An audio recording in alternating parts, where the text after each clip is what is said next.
what are we looking at this fight now? Okay, so we're talking about, whenever we're looking at these comps, we're talking about the way that Shock are trying to disrupt the staging. They're trying to disrupt the ingredients that Defiant need. So Defiant need, obviously, the positions on the flanks.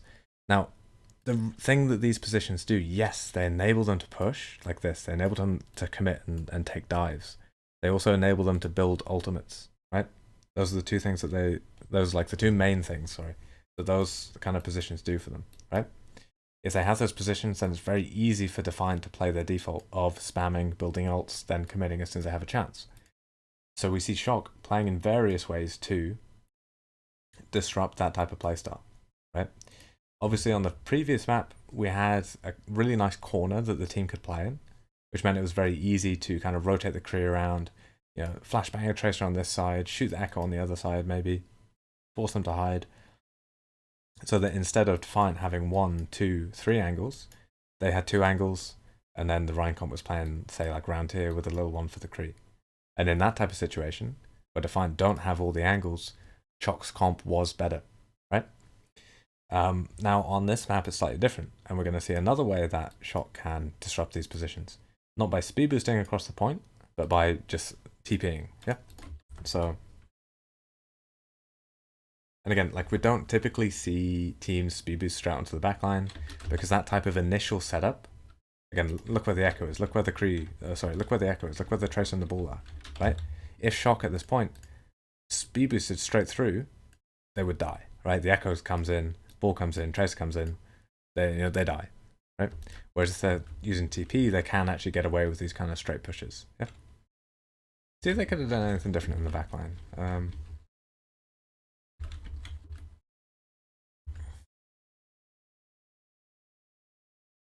What I would do if I was Defiant, and this isn't a particularly difficult thing to do, right? As soon as point starts to unlock, as soon as the team starts to cap point, we know that this is when Shock are going to make their play, yeah? They're either going to make their play like right now when point unlocks, or like when it's like half cap, just before it's capped, that type of thing, right? So as soon as point starts to unlock like this, point starts to cap, we want to rotate, we want to move.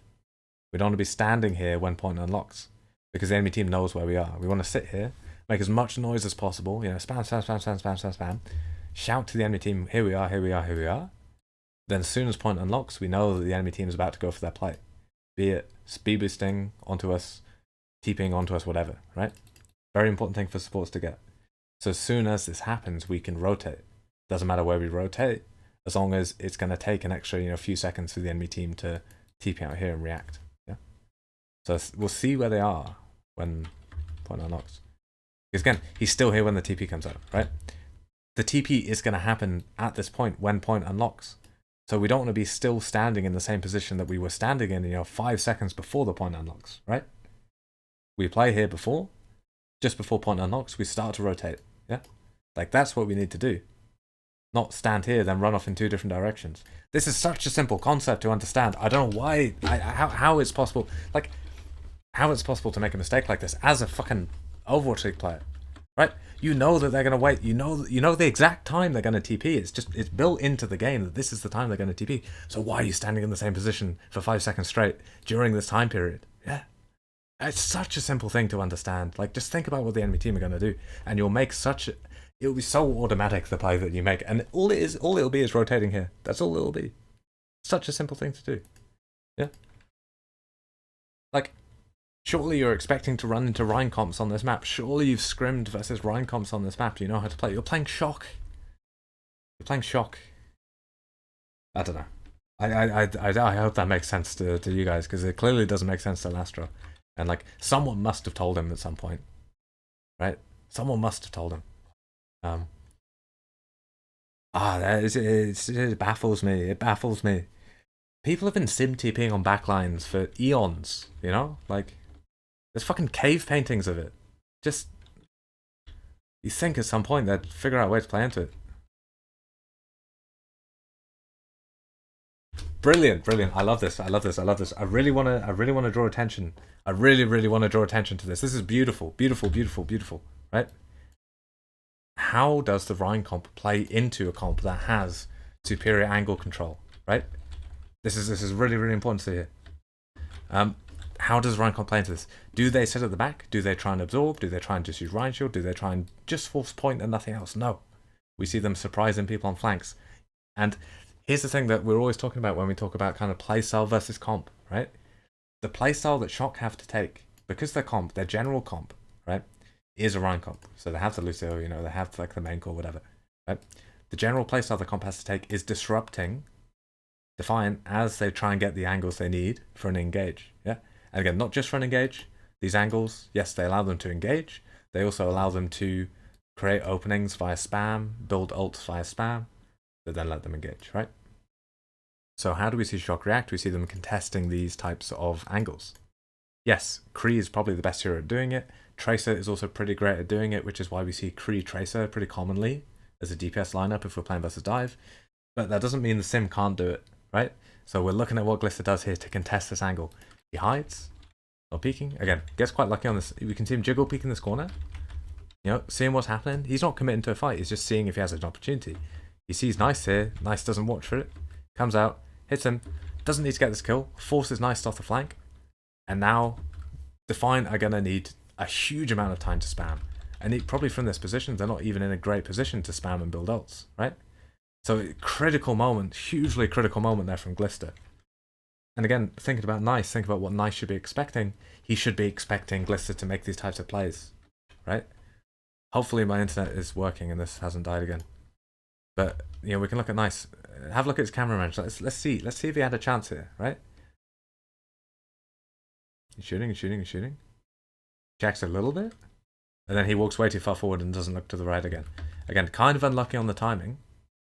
But does he need to be standing in a position where he can't see this right side? No. Right? So, again, kind of unlucky.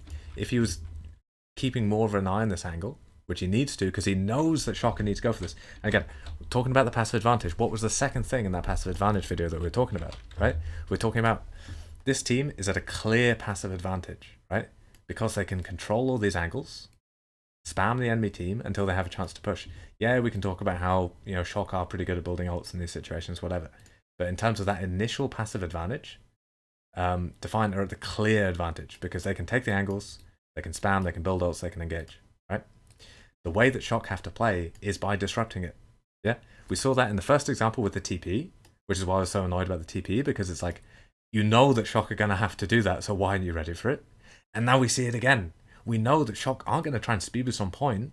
We know that this is where they're going to make their plays. So this is what we've got to be ready for. Right? The fact that Nice isn't ready for it, isn't predicting it. Yes, he does check the angle before he walks forward, but he needs to be putting more attention on this. Right? The fact that he's not ready for it means that Gliss is able to get away with it. Whereas if he was ready for it, we see him, you know, winning this duel, maybe even killing Glister or chasing him back, right? And then if we do that, we still have the angles, we can still win through the poke wall. Anytime you have a chance to go for the proactive play, you take it. I'm just seeing this. And it happens again like 5 seconds later. So like, what is winning Shock these fights it's not the rein comp playing the way that we think rein comps play, where they're, you know, fighting in main, where they're speed boosting in main, you know, looking for Mei walls. They're not winning fights in that way. They're winning fights by their DPS, taking peeks at smart timings, and winning versus, you know, forcing out these players, right? Yes, it's a single icicle from a Mei, but it's enough to kind of disrupt this echo, right? Which is huge. We are seeing them go for engage here. The rein copy here is alright. The pin, however, not really what we're looking for. Like, I don't know. I don't really know much about this player, but like, not very impressed with her, right? Like, when we copy the rein, what's stopping us standing out on point and brawling with the rein? Why are we pinning in? What are we just trying to get like a cheap pick? Like, do we not see that we're, you know, 30% to rally, we're 2% to trance, and we're going in for a pin? This doesn't make sense to me. It doesn't make sense to me. Right? Let's go back a tiny bit. I need to stop talking so loud. But like, look at this. Look at this. Okay, so first, yes, nice play from Nero, picking the angle, contesting the what's it called? Echo. Great. Copy the rein, right? Rein copy's fine. Because again, what does the rein copy allow us to do? The rein copy allows us to drop in, brawl with the rein. Again, we've got the discords. You know, we can kill the rein. The brig maybe even drops as well when she sees it happening. Creates a lot of pressure. You know, rein's going to draw a lot of attention in this area, which is, again, is going to make it easy to hit these pulse bombs, easy to hit these flanks, easy for the rest of the team to run in. Yeah. So we're making a great opening with this rein copy. But then what are we seeing him do? We're seeing him pin into the room. He could drop in and fight with the rein, force the rein back into the room, and then if you force the rein back into the room, then you can start cap and point while your rein is ready to hold these doorways, right? Instead, we just see him go for like a... What? You have a tracer coming in with a pulse bomb. Like, why do you need to go for this type of play? Who are you aiming for here? Like, I know you don't know the enemy team's speed boost is out, but like, what do you think you're going to get by going for this type of pin? This isn't... If he's going for this type of pin, when his brig is here, his Zen is here, his Diva's here, and they're all ready to push in, fine. But they're not. Like, all this copy is doing is buying them time to get close. You don't have the trance, you don't have the rally yet. So why are you going for it? Doesn't make sense to me. It really doesn't make sense to me. On the other hand, on the other team, we do see a good play from Shock. Are they standing here, allowing themselves to get echo copied, tracer mined, Briggs Zen pushing in this way, ball pushing in this way? No, they're not allowing that to happen. As soon as that engage, as soon as the first inklings of an engage start coming their way, they're committing the speed boost, they're committing an ultimate, I know these are here, but they're committing resources to come out on a flank and deal with one of those angles. Yeah. So again, really, really good showcase from Shock here this round, right? Kind of unlucky that Choi isn't able to get back in the room, but I think Shock panic here, right? I think that Shock don't need to push. I think that Shock actually want to stay in the room and just contest. You know, just chill here and build ults. They don't need to try and make a play here. They've already kind of completely lost the momentum in terms of the fight. It's better if they stay in here, stack together, because it's a position where Defiant can't really push, but also Shock, like, sorry, this position that, yes, Defiant do have all this control, but Defiant can't really push, right? They've already used all their ults to take control of point. They can't really push. Whereas if Shock kind of chill in this room, yeah, sure, they've just used, they're 70% to the support ults, full 100% to the window, but they will be able to build them if they just chill in the room, right? And chances are they can still burst out and catch people on their next speed boost rotation, on their next wall rotation. So I would like them to... I'd like them to stay in the room. I don't know why they're going for this TP. It's because they see the Zen, but like, you're in a 0 to 90%. You're like in a 0 to 99 situation on control. They don't need to make these types of risky plays when you're only one player down, right? So I don't know. It's weird that they go for this. Maybe they're actually stabilizing here, but it's a much more difficult position. Yeah, see, like FT God dies. Like, this is a much more difficult position to stabilize than this one. Just because like you have these two doorways here, so you have more ways to run. Whereas with this one, the enemy team, all they have to do is keep shooting these two doorways. So I don't like, it's not a great position for them to go into. It's like they don't even get the kill in the Zen, so it's pretty sad. The commitment from Defiant is weird though. Like, you have a copy, right? Why would you not want to like copy as soon as the enemy team start coming through? Like, what's stopping like Nice from like setting up super close? Like, you can even, I know it's risky putting your tracer in here, right? But don't we want Hisu to be like a little bit closer? Or we want the ball to be like scouting closer? Like, why would we want to already let them out of this angle? Like, right now, where the enemy team are right now, what we would want is a ball slam already coming in, a tracer coming in, an echo flying above, committing, then using copy, and then our Briggs Zen kind of dropping from high ground and start pushing, right? So kind of similar to what we saw in the last situation, where Defiant were defending the point. But this time, they're not even a player down, so they don't even have that excuse, right? They have their full team, but somehow they've all ended up engaging in a single line. Like, how does this happen in an Overwatch League game? Like, how... doesn't make sense to me. Doesn't make sense to me, right? Like, you have everything you need to make a nice dive, make a nice engage, because the enemy team is starting the fight with absolutely no control. They're rotating as 6 together, so you have everything you need. You need a bit of scouting. Yes, you do need to scout where the enemy team's going, because if you don't know where the enemy team's going, it makes it awkward, because your tracer doesn't want to take the risk of playing super close, right? Your echo doesn't want to take the risk of playing in a position like this or like this, right? But you can scout. You have a diva, you have a ball, you have a chance to scout before the enemy team push in, right? So why aren't they setting up an aggressive engage? Like this engage here, I don't know what this mana do. Is it just like yes, the boop comes in, but even if this boop doesn't come in, is it a nice engage? And like you have to expect that if you have 4 players coming in like this, then the boop's gonna happen, right? Whereas if you have like more space on the flank, so your Tracer's committing to an earlier position, maybe she's already playing in here, maybe she's playing in here, whatever. Don't really care too much. Then our Tracer can go in and maybe even distract the Lucio at the same time as our ball's coming in. It's more difficult for the Lucio to get the boop, right?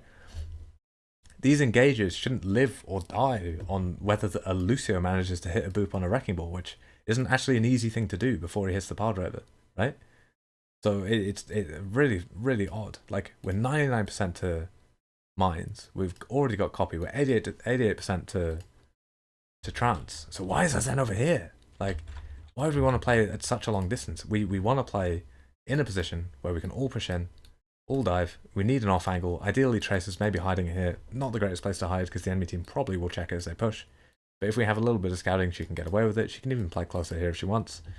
Like, we have a chance to make an aggressive engage, right? And again, if it doesn't work out too well, we have the copy, we have the trance. So we're going to be fine.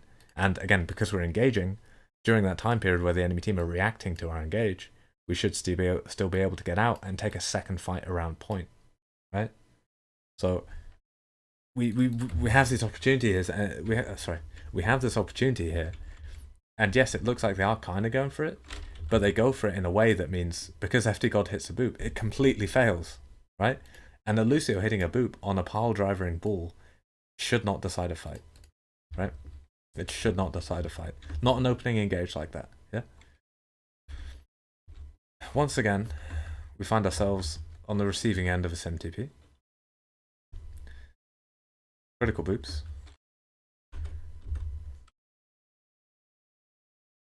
This is such a slow reaction from Ansinjay. Like, he has his, as soon as he sees this come up, surely he just bashes away and drops point. Like, it's such a slow reaction. There are a lot of funky sim TPs you can do. Because, like, you have this high ground here. So, like, on the previous map, the Zen and the Brig were forced to play kind of low ground. They're forced to kind of play around point. There weren't really any strong positions they could play.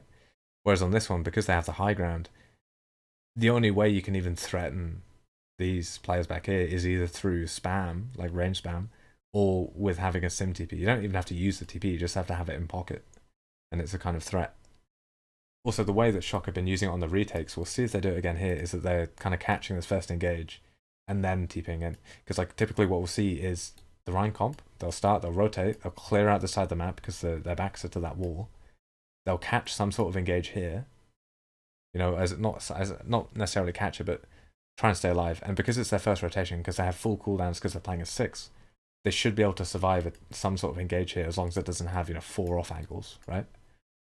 Once that happens, then typically we'd see them speed boost out after a target before the enemy team can reset and take another fight. Kind of the same way that we were looking at those monkey comps, right? So the enemy team, they're coming in uptime, then we're chasing them through their downtime. On most maps, speed boost is fine. Speed boost is enough for it, right? But on this map, because of this high ground, speed boost wouldn't be able to get us onto this high ground. So we use sim TP instead. Yeah. So again, it's the same concept as just having the speed boost, but it's allowing us to kind of cover distance in a different way. Like we wouldn't see them do this to open a fight. Obviously, we saw it like in the first fight. That's kind of a different situation. But we wouldn't see this to kind of just open a fight in the retake, probably, unless they already had mail, sound barrier, that type of stuff. But we would see them go for this type of TP after the enemy team have used a load of cooldowns, right? So they know the enemy team are in downtime.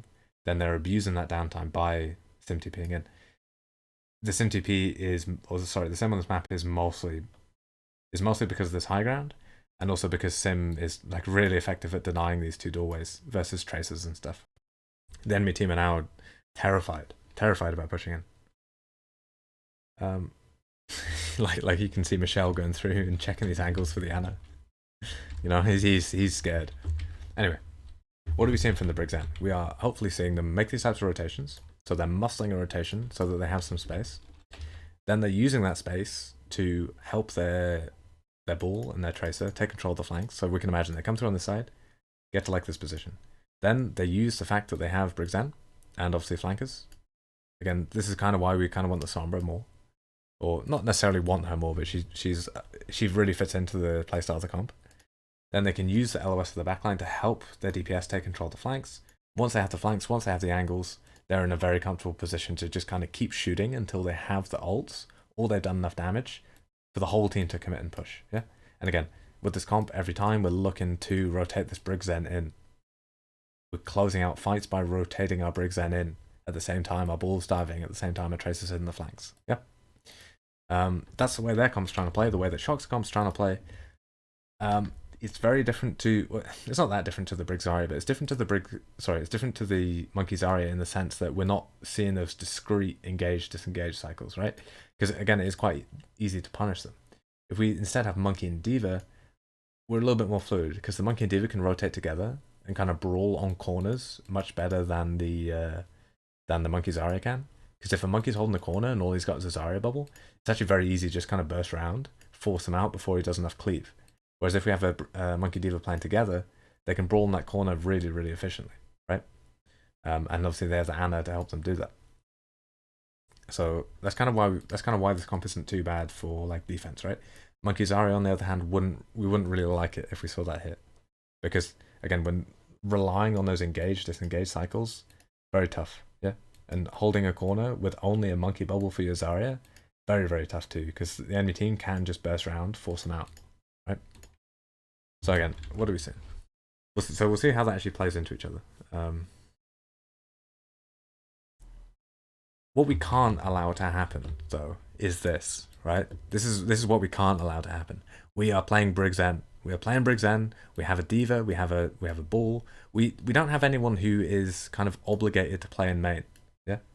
Every person on this team has the freedom to commit to fighting on the flanks. Yeah. Yes, the backline unit, diva, brig Zen. Yes, they'll contest point. Yes, they'll push through main sometimes. But in this kind of opening skirmish phase, no one's obligated to play in main, which means our tracer can't afford to lose duels for the flank, because we have so many players that can help it. Like just if we just focus on Hisu here, like at the top of the screen, like why is he not getting support from diva? Why is he not getting support from the backline? He probably shouldn't be going for the flank so early, but we can see that even though we have the support, we're allowing him to get pushed out, right? We probably shouldn't be going for that too early, but we need to retake that angle. If we don't retake that angle, our comp is not better than the enemy teams. The reason why this comp is so good, again, is because it is so easy to retake these angles. But if we're all playing in main, it doesn't matter how great we are at taking angles, because that's not what we're playing around. Yeah? Like, as soon as we take this space here, again, and again, this is how we're looking for Defiant's comp to play. They have this core with the backline. So they have diva, brig Zen. They're going to rotate in together. They're going to clear the space directly in front of them. Yeah. Again, no enemies over here because they've rotated on this side of the map, so they're very happy with that. They can see everything in front of them, so very happy with that. Now it's time to put some attention behind them and then control this area as well. Yeah. And then if they can do that, what do they know? They know the enemy team's kind of stuck in this area.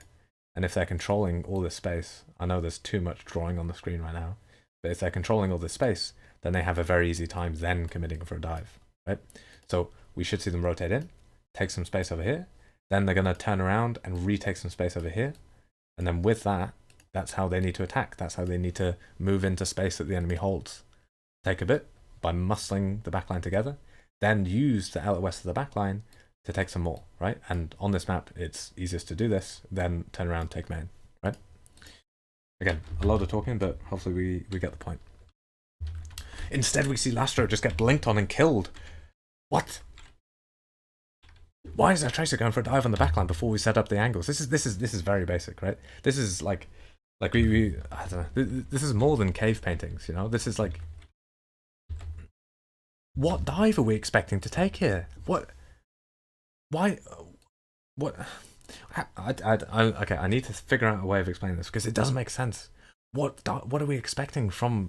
What is Hisu expecting to get from this position?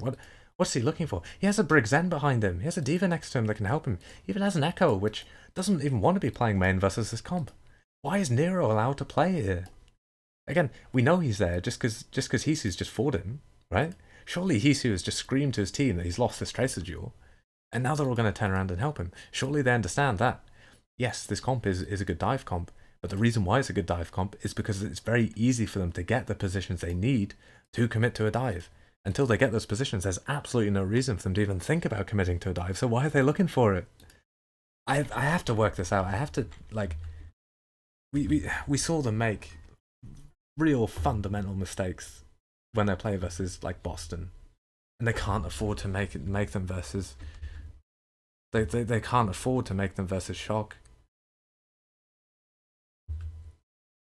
How does the comp in the game, which is the best comp at map control we've ever seen, end up in a situation where all 6 of their players are playing in a line like that? Like how?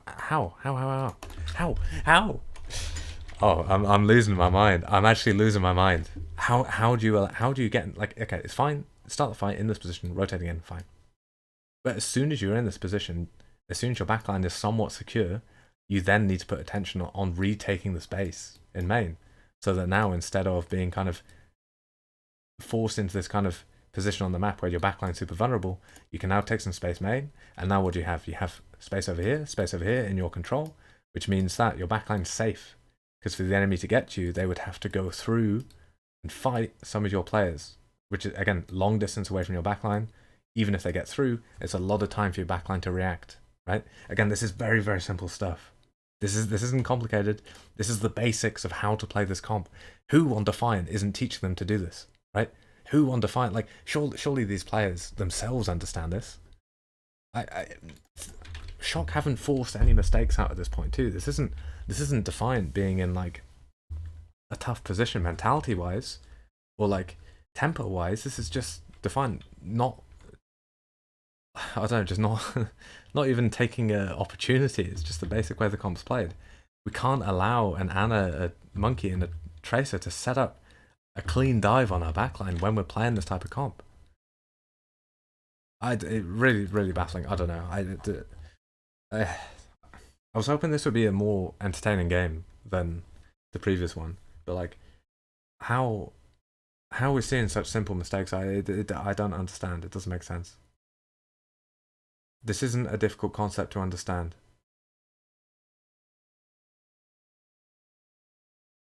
We'll see. What do you think about the backline setup of Defiant versus top right? What do you mean, like this way? Or that way? I think starting the fight here is great, because again, it's like, we want to, like with this comp, like the way that you control the angles is yes, it's through the flankers, but it's mostly through the support of the Brig and the Zen. So like the long angles are actually like quite nice. And like if we start from this position, then it's very easy to project some control main, and it's also very easy to project some control towards point, and also very easy to project control over this area. And then once you have that control, then you have freedom to, you could rotate up top if you want, doesn't really matter too much. You could rotate through main and then start fighting. But like, as long as you start in this position and then get the control, like in these 2 areas, then you're free to do whatever you want. Yeah, so like up here, you mean? I mean, like, that's alright. You don't necessarily need to be there. It might be a little bit scary doing it versus a soldier. What I would probably want to do is rotate around here, play exactly where they were before, but make sure they're projecting control in main afterwards. Then with our ball over here, maybe turn around and try and retake control in main. Because once we play here, our diva's going to start touching, and it's going to force the enemy team to do something, right? Either they try and push this way, in which case we immediately turn around and fight it, or they push point, in which case it's kind of, we can kind of decide what to do there, because either we try and just kill whoever's on point, or we find someone over here we can catch, and then again we turn around and do something, right? So it's like, I don't think there's a need for them to go up here, at least not on first fight. Like, they were in a position where they could have forced point, could have forced the enemy to touch, while their backline were in a safe position, because they already had presence in this area, right? The only reason their backline died is because Nero was able to, just one-clip our Zen for free, because there was no one in this area contesting them, right? We saw that, what's called Smurf, when he actually dived as Winston, he dived from like this position, yeah? Whereas if we're forcing that dive to happen like all the way over here, it's much easier for our Zen to stay alive, right? So it's like, the position was fine. It's just like because they didn't turn around and project control in main, they didn't have a chance. Yeah. Again, it's just like, that's the simplest way to play the comp. It's not It's the default exactly. So I don't know. When kind of the ults start to come in, then yeah, like it's a little bit different. You might want to take control high ground, but it's like here, like when you're fighting and like you're brawling and you want to keep rotating, that's fine. But don't know. Like they had so much of a chance that first fight. I don't really care about this one too much, just 'cause it's kind of an extended fight, and it's like Defiant's comp does very well in these types of situations, yeah, because they have heroes that are very independent.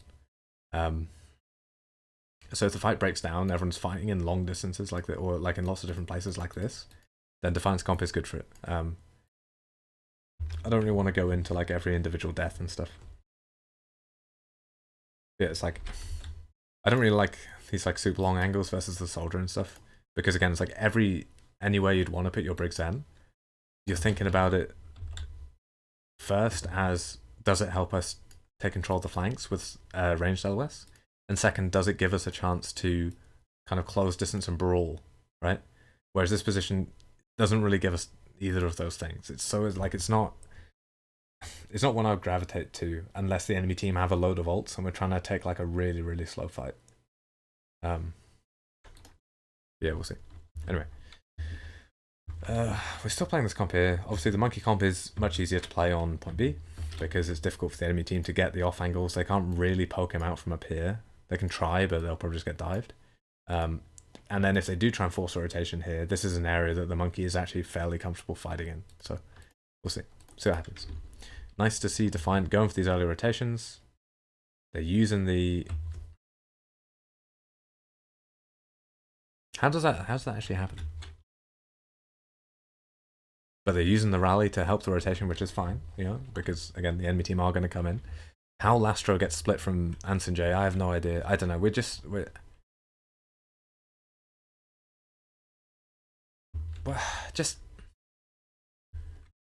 rotate around the map. It's not a difficult thing to do. I don't know. It really baffles me sometimes when looking at these Overwatch League teams and seeing these types of errors.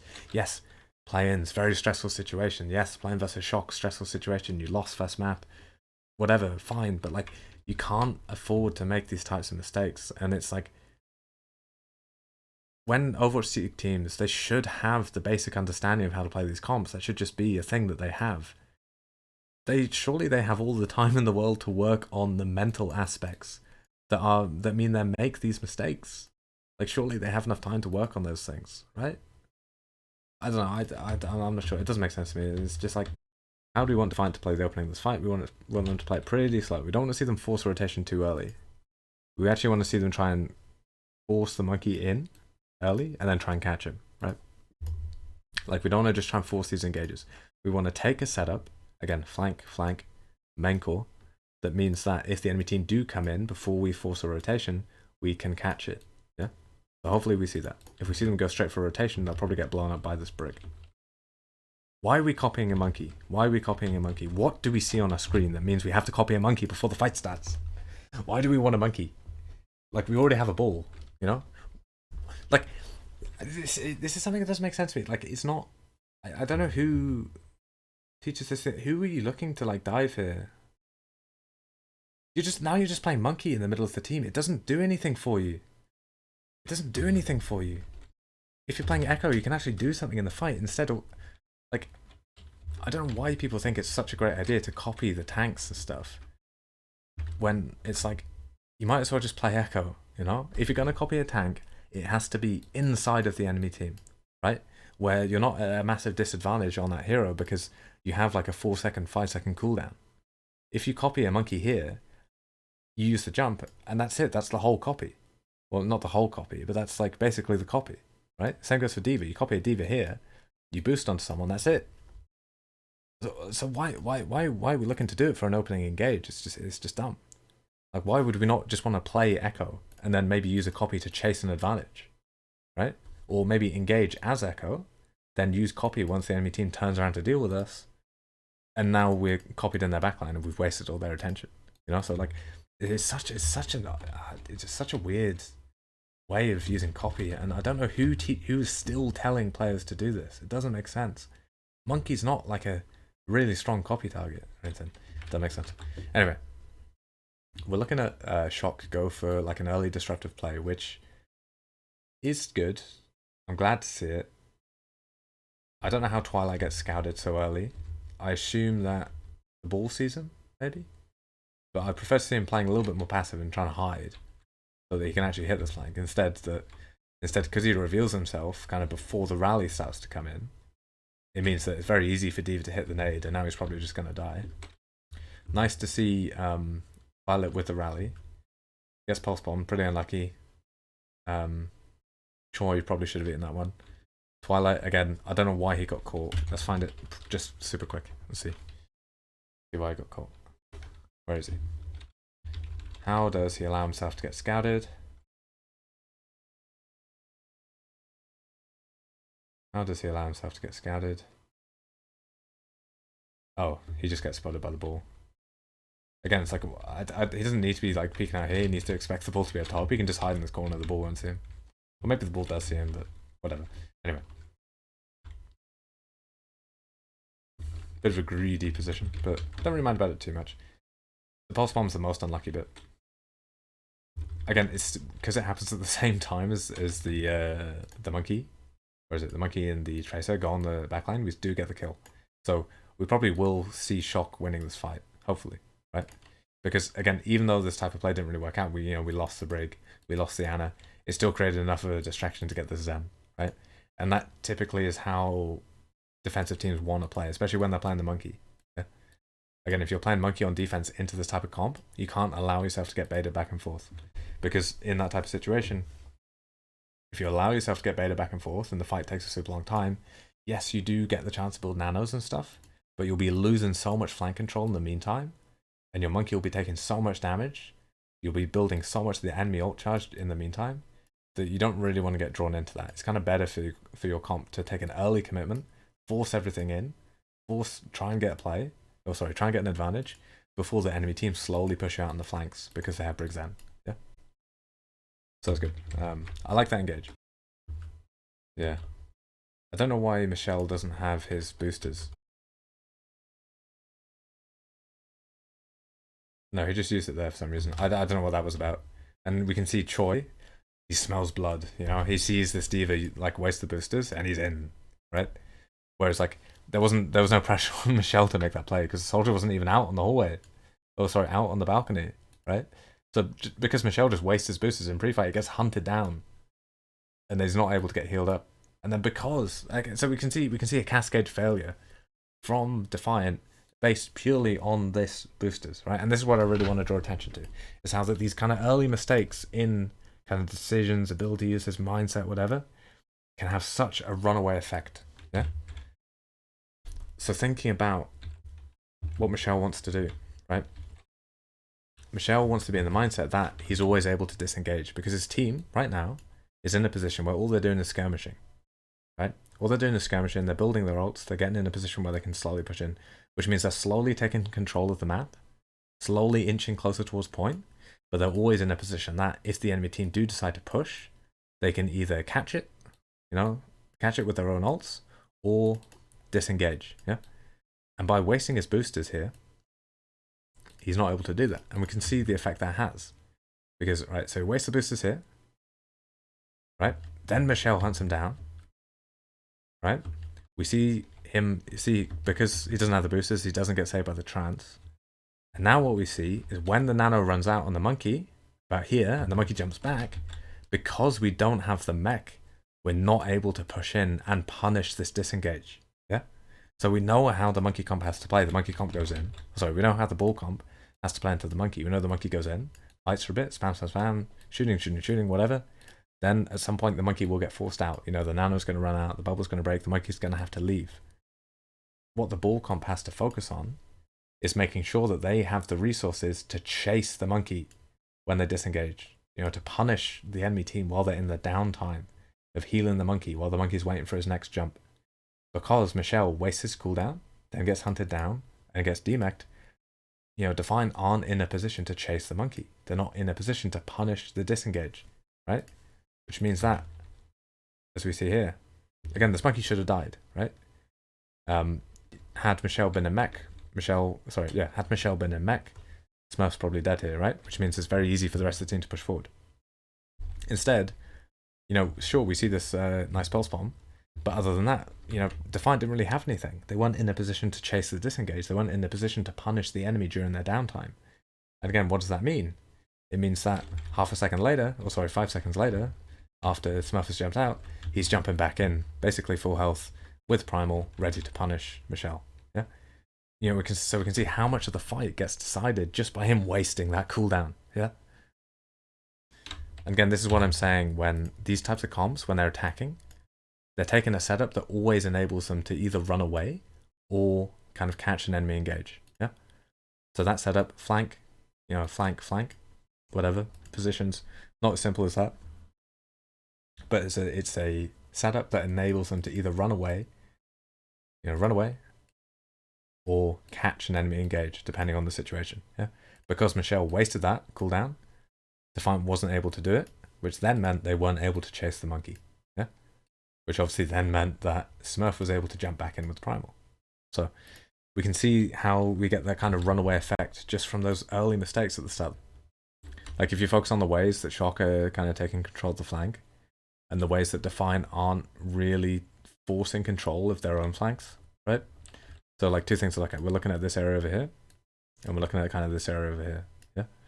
And just if we just look at the way that they're trying to take control, our Brig and Zen should not be playing this far back. Our Brig and Zen cannot afford to play this far back.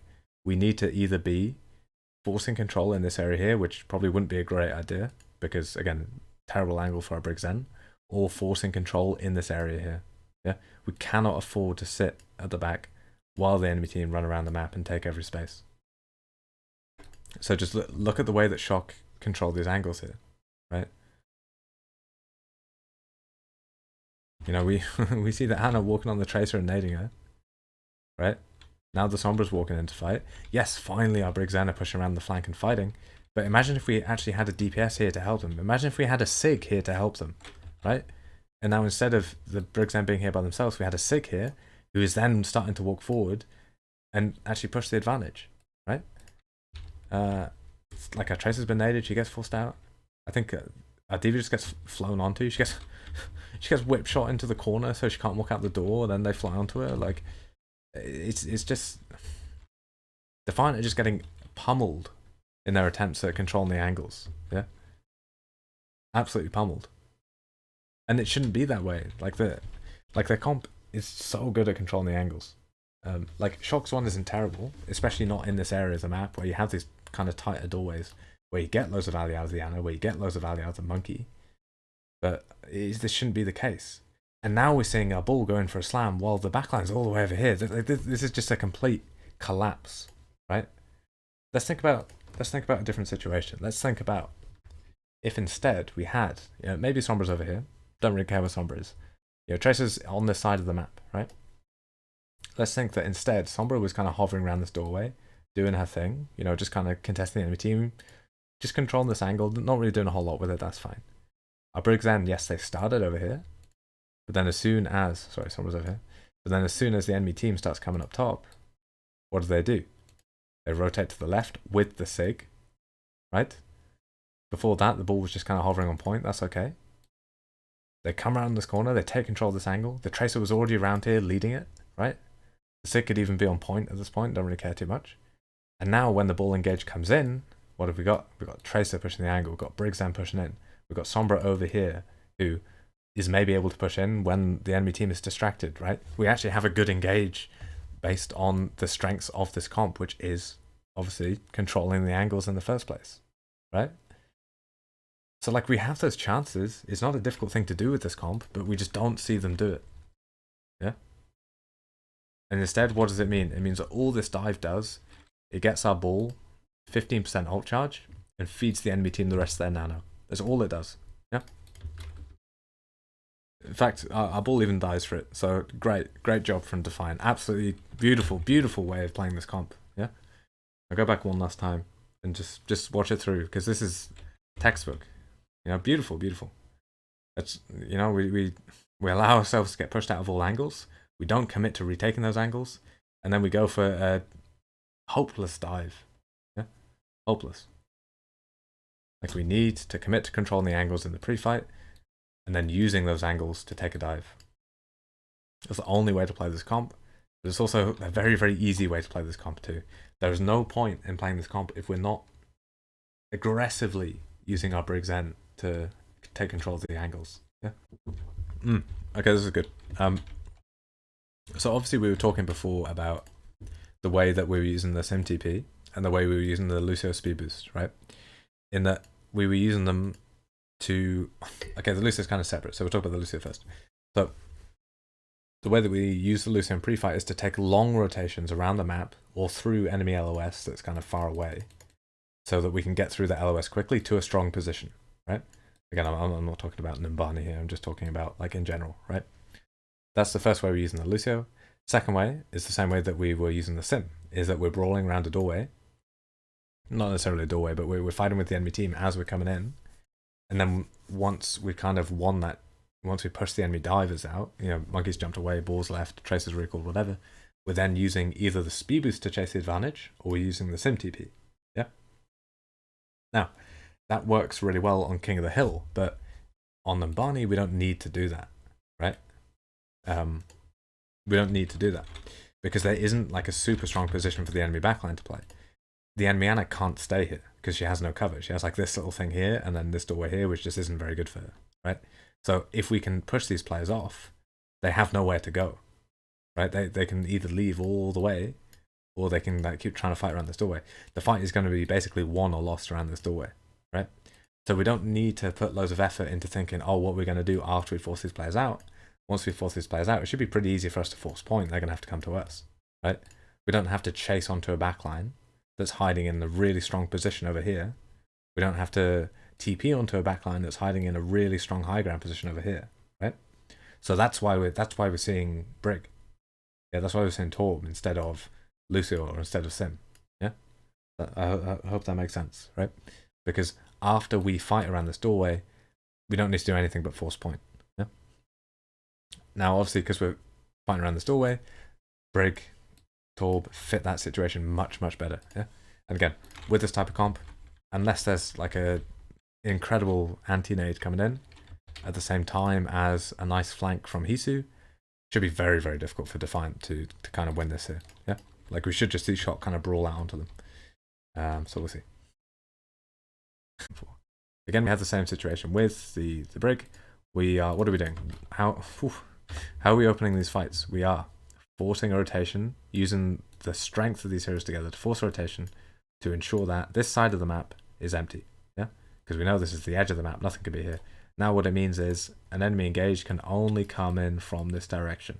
Yeah, and that's how all these brawl teams have to take their opening rotation. Because as we saw on the first map, all the angles that Shock need is the kind of main bit with the Rein, and then one little off angle, right? Just like a Kree here with maybe a Lucio with him or something, right? Could be that side, could be the other side. I mean, probably not for this map, but you know what I'm saying, right? All they need is the main bit with the core and then a little off angle. That's all they need, right? And if they do this type of thing where they rotate first to clear out the area behind them, then once they've rotated, they split and make that little off angle. That's all they need, yeah? So again, very easy to play these types of Rein comps with those early rotations. Let's just see how they close this one out.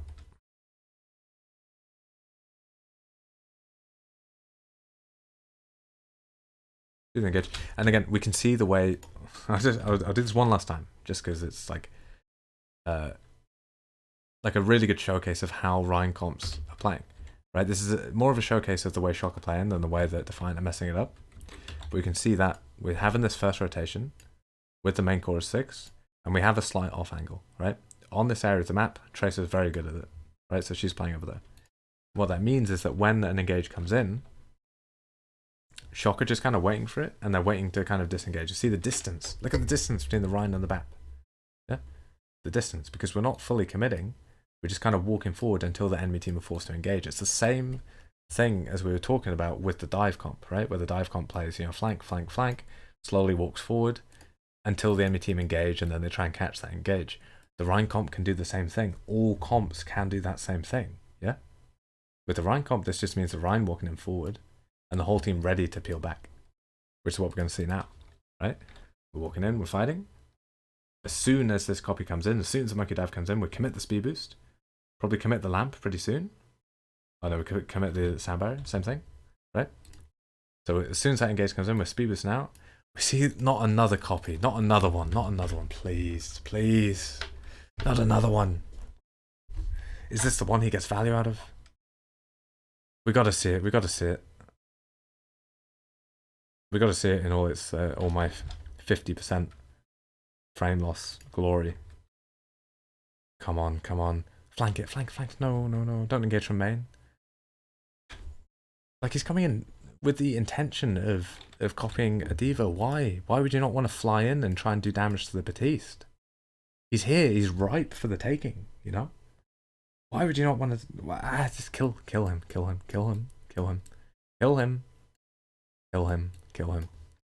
Is a diva going to kill the Batiste? No. An Echo can kill the Batiste. A diva can't, so why are we copying diva? Why, like, what do we... It is getting to me. It is getting to me. It really is getting to me. One other thing I really like is the way that he comes around on this flank. He's like, oh, should I go all the way through? Should I go in, engage from the back line? Could I take such a risky play instead of just engaging frontally and copying a diva? Nah, I'll just like, as long as I don't die first, it's fine, you know? It's just ridiculous, like. And then, like, yes, he flies after the bat, but he's not going to be able to finish this kill.